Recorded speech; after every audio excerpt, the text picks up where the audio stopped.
संसार रखिबा पई आपन को गोटे कथा कहिला पई कहिथि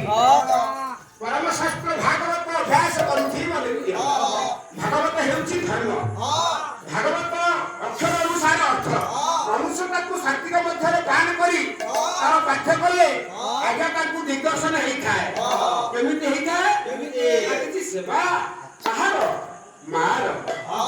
आज्ञा किछि बापार ए दीकर सेवा करबा पाई ए संस्कृत भागवत चलीथिला आपण मानकर जगन्नाथ मंदिर रे जयदेव गोस्वामी प्रभु तो से दर्शन करि परिलेनी जणे ना ना कहिले नारी ना कहिले नाश रिपु कहिले शत्रु नारी हेला दी अक्षर आउ प्रभु कहिले ना ओइरी नारी कहार शत्रु होंती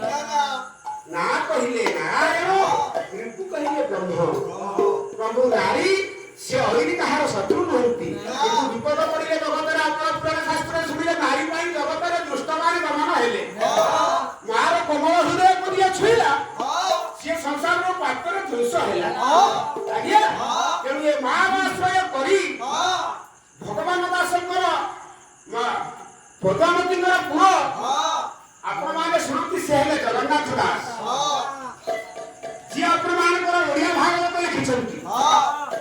ओडिया भागवत नथिला आज्ञा ए संस्कृत भागवत पढ़ा होतिला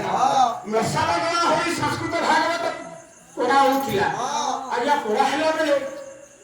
सबुदिन जगन्नाथଙ୍କର मां जानती स्वामी तो मरिगले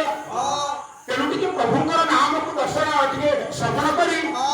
पुଅଟାକୁ ପାଠ ସାଠ ପଢେଇ ବଡ କରି ଆଜ୍ଞା ବ୍ରହ୍ମଙ୍କ ନାମ କହିବା ପାଇଁ ମନ୍ଦିରରେ ଯାଇଥିଲେ ସବୁଦିନ ଯାଆନ୍ତି କିନ୍ତୁ ସବୁଠାରୁ ନିରୀହ ଗରିବ ସେମାନେ